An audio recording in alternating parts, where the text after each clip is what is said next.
Now we will discuss some of the advantages and disadvantages of using chemical weed control. These are only the examples but not limited and can be expanded based on your additional readings. Please read. Okay, these are some of the advantages. First, basically herbicides or chemical control are more cost effective. Herbicides are advantageous when labor is expensive. There is a claim that growers used to paying 10 cents an hour for labor suddenly found it necessary to pay 50 cents in the early 1950s and $1 in the 1960s. And when the herbicide introduced, it's basically reduced or eliminated some of an area eliminated labor costs. In 1957, an onion experiment showed $8 per acre for herbicide application that can be substituted for 55 hours of labor at a cost of $41 per acre. There is also a claim that costs for weed control for organic vegetable growers in California can be as high as $1 per acre compared to only $50 for herbicides for the same acres and the same results. Herbicides are not only beneficial and profitable where labor is scarce or expensive, but they may also be advantageous where labor is plentiful and cheap. Herbicides control weeds in crop rows where cultivation is not possible. Herbicide also can be used in places where other methods don't work.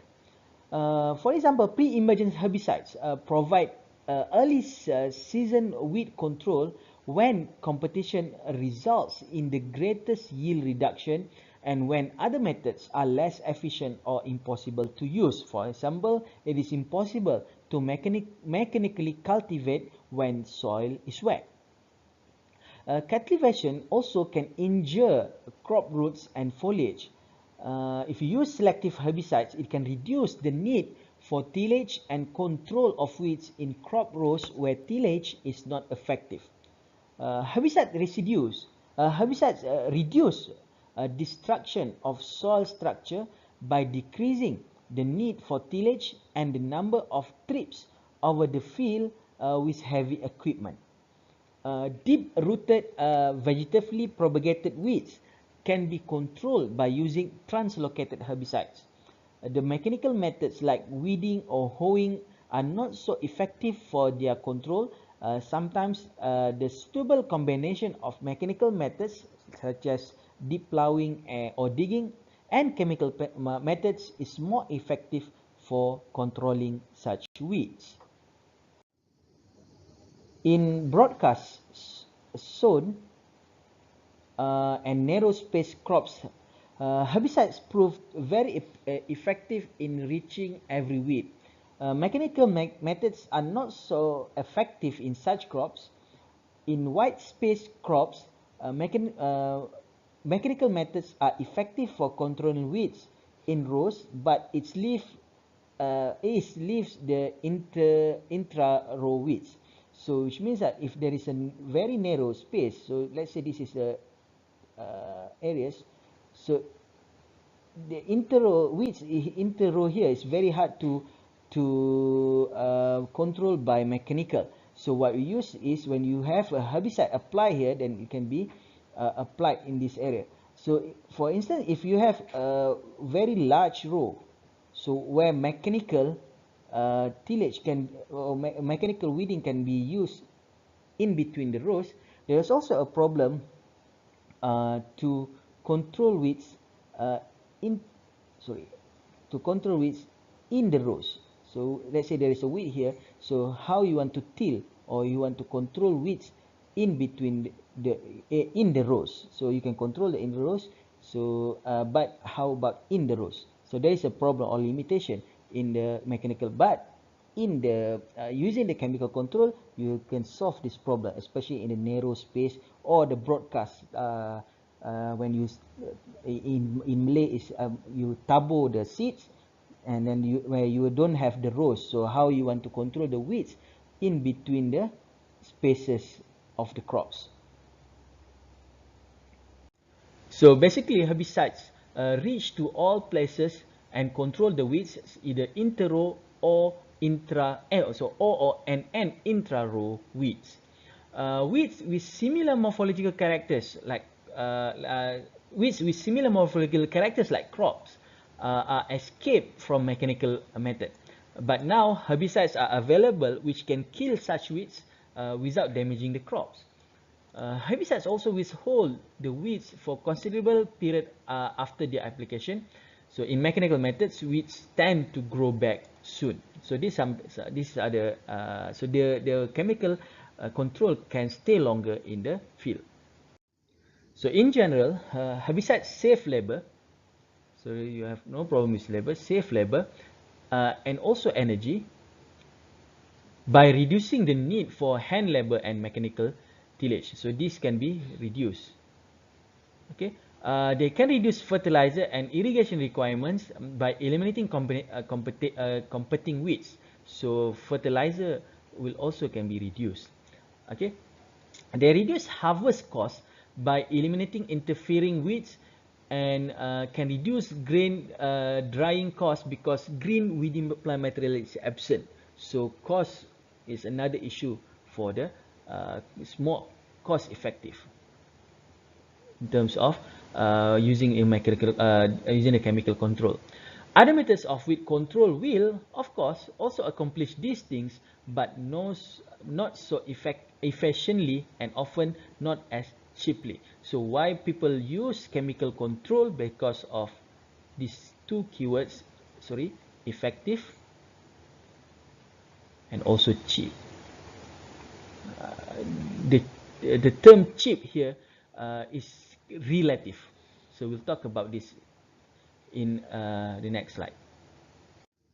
And now are some of the disadvantages of using chemical control.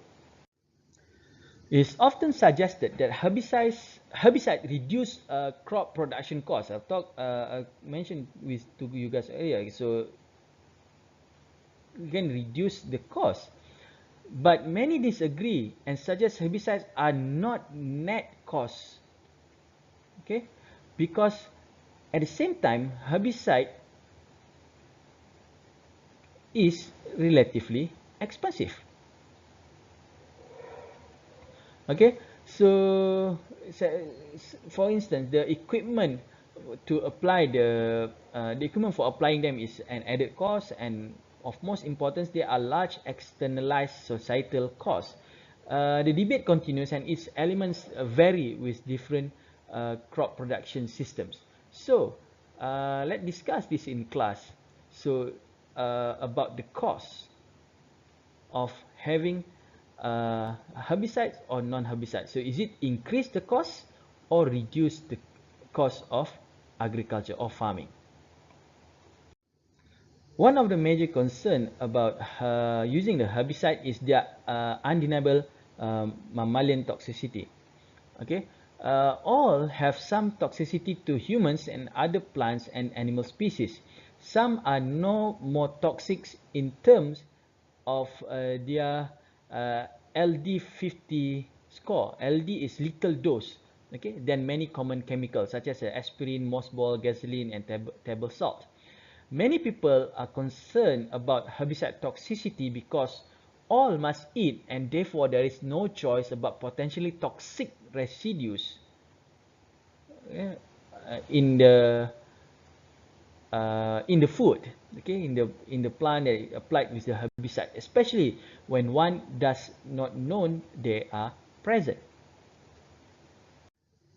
Some herbicides persist in the environment. None persist forever, but all have a measurable environmental life. In some cases, but not all, and herbicides can carry over from one crop season to the next. This restricts rotational possibilities and may injure succeeding crops. Therefore, herbicides can be hazards to plants that are planted after the herbicides are used. Plants that are not targets may be affected by drift or inappropriate application. Okay, we'll talk about these residues, also drift term later on in the course. Although we scientists and farmers are well aware of the problem caused by excessive persistence, they still occur.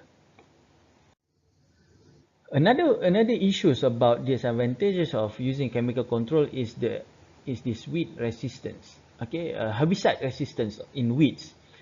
This is defined as the decreased response of a species population to an herbicide. So that what I mean by herbicide weed resistance.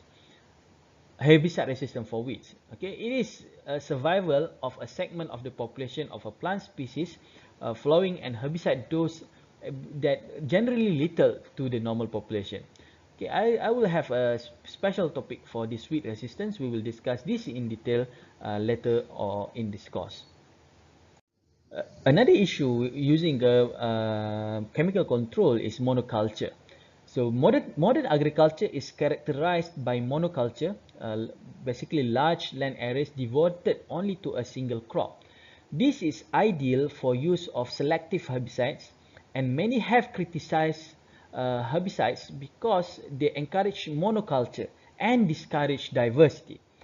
Unquestioned expansion of herbicide technology into developing countries is not always wise because of their existing agricultural plant diversity. There is strength in diversity, and it should not be inhibited or reduced by extensive use of herbicides for weed control, especially where their consequences have not been thoroughly examined. So basically, we want to make sure that for monoculture, we encourage diversity of culturing, not specific of monoculture. Okay, okay. Next, herbicides are often inconsistent in their control because they are affected by environmental conditions, and the results of these interactions are not always predictable. Okay, herbicides used in many crops may intentionally or accidentally eliminate all plants except the crop, and that may lead to excessive soil erosion. Precision is required when herbicides are used. One must think carefully about what herbicide to use, when to use it, how much to use it, and how surplus chemical will need to dispose of. They cannot be used casually. Intelligence is required in their use and in disposal of surplus chemicals and empty containers. Finally, because herbicides are so good at what they do, they may actually create problems after they are used. So herbicides control certain weeds while leaving a crop unscathed. Natural plant communities are usually a polyculture. So this is not a universally true generalization, but diversity is the rule. When all plants are eliminated and eliminated save the crop, other plants such as wheat will move into the environment created, and they may be more difficult to control than the one just eliminated. So you solve problem, you create another problem. So that's what the rule of diversity. So that's why I'm talking previously on monoculture. So this is one of the explanation. So these are some limitations of chemical control. You can go through one by one. So first, weeds become resistant due to prolonged and constant use of a given herbicide. We'll talk about weed resistance later on in this course. Sudden dry spell may cause a failure of pre-emergent herbicides, which means that suddenly the effectiveness of the herbicides can be reduced because of the dry spell. Crop injury is also a problem if the calibration or wrong dosage calculation. So which means that there is a possibility that the herbicide itself injure the crop. There could be side effect on the applicator. So we may have the herbicides may also affect us who apply the herbicides to the crop. This is of course the skills, special skills are needed for effective herbicide use. You need to be trained, you need to understand well, you need to have experience to apply what kind of herbicide, when to do the herbicide, and so on and so forth. Herbicide use also is limited under multiple cropping. We talked about that before. And chemical weed control requires special equipment which may not be useful for other operations on the farm. So, herbicides, like any other technologies, have advantages and disadvantages that must be weighed carefully to consider intended and unintended consequences prior to use.